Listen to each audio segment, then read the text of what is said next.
Hello children, today we are going to discuss about the present continuous tense. But before that, let us have a quick recapitulation of the simple present tense.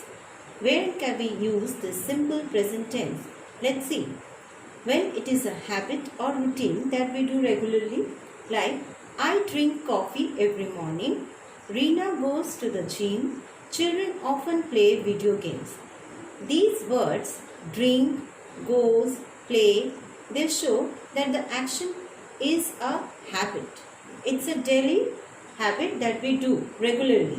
Okay, I drink coffee every morning. It shows that it is my regular habit to drink coffee. Reena goes to gym shows that Reena is a regular visitor of the gym. She regularly goes to the gym. Children often play video games. So this also shows that it is a habit or a routine of children to play video games. Now, next it is also used for facts that can be about people or things of the world. Let's see few examples. Mrs. Malini works as a teacher. You sing very well. The sun rises in the east.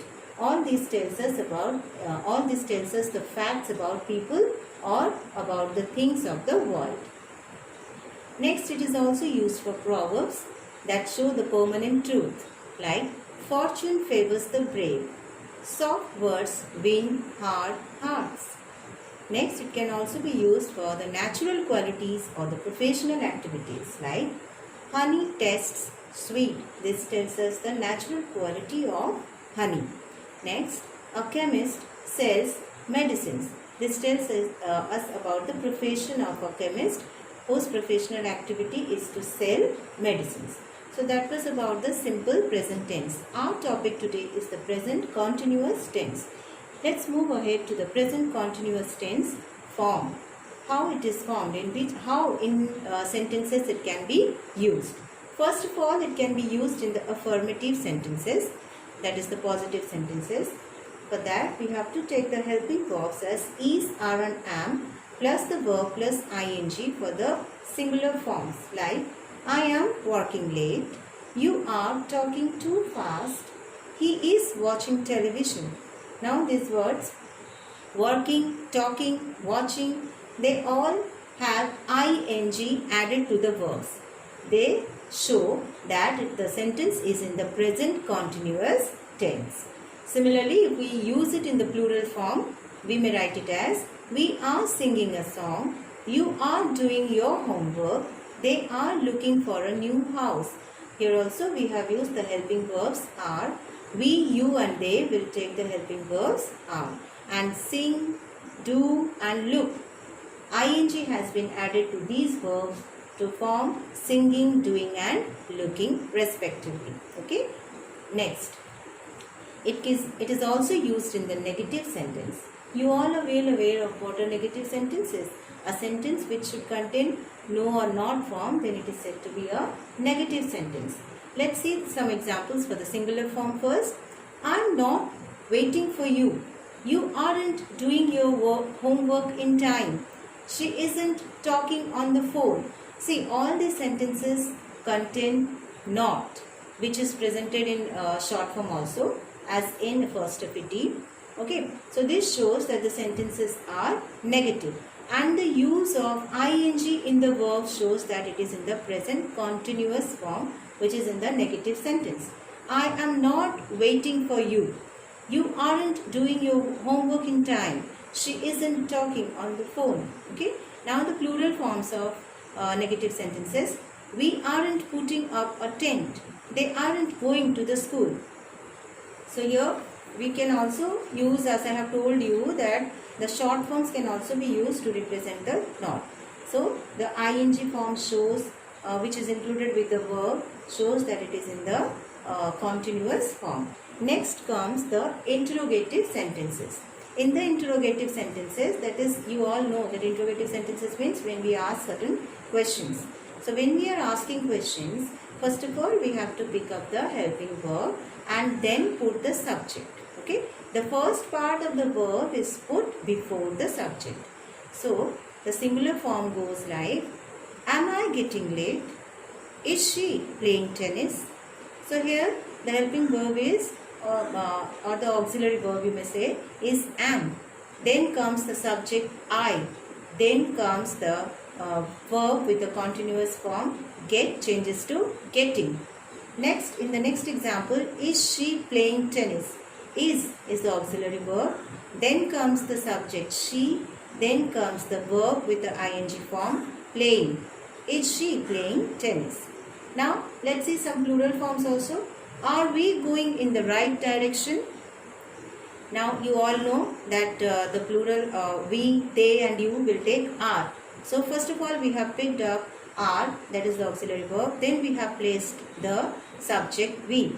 Are we going in the right direction? Next, are they eating their lunch? We may also say, where are they playing? See, in this third example, first we have begun with the word where. Now, then comes the auxiliary verb or the helping verb are. Then comes the subject they, and finally we have put the verb with the ing playing. So that was the formation of negative sentences in the singular form as well as in the plural form. Okay, now let us see how these present continuous tenses are used. So for that, we have the form as subject plus am, is or are plus the verb with the ing. Now certain rules to be kept in mind here. Actions happening now, that is at the time of speaking. So when we are speaking, when the action is taking place at that time, then we say that it is in the present continuous form. Okay. So, I am drinking coffee. We are having breakfast. It is raining outside. Now, see the first example. I am drinking coffee. What does it show? It is not a general statement. Okay. In the previous example also we have seen, but it is not a general. That time it was a habit. It was my habit to drink coffee in the morning. Now at present I am saying I am drinking coffee. So it's not about my habit of drinking coffee. It's about what's happening at this particular moment. Right? I am drinking coffee right now. We are having breakfast at this particular moment. And it is raining outside, maybe say right now. Okay. So these actions show that it is happening at the time of speaking. Okay. It can also be used in the temporary activities. Like Arun is learning to play guitar. Is learning is showing that it is a continuous process. Okay. It is the boy is still learning. So he is in the process of learning to play guitar. It's a temporary activity and it's still continuing. I am watching an interesting TV series at the moment. My sister is staying with us for a couple of weeks. So all these things tell us that it is a temporary action which may not be necessarily happening at the time of speaking. Okay, it might be not like the previous one, which was like at the time of speaking. These actions may not take place at the time of speaking. Thirdly, we have the actions that will take place in the near future. Again, now let us see what are the actions, how we can form sentences in the present continuous tense. I am going to my uncle's house tomorrow. We are playing a friendly match next week. Now the first one, I am going to my uncle's house tomorrow. I am not talking about right now I am going to my uncle's house, or something like that means I am going to my uncle's house tomorrow means it is already planned and I will be going tomorrow. So we are playing a friendly match next week. It is also a plan for the near future. Okay, so this form is used to suggest a definite arrangement in the near future. It's a plan for the near future which is definitely going to take place.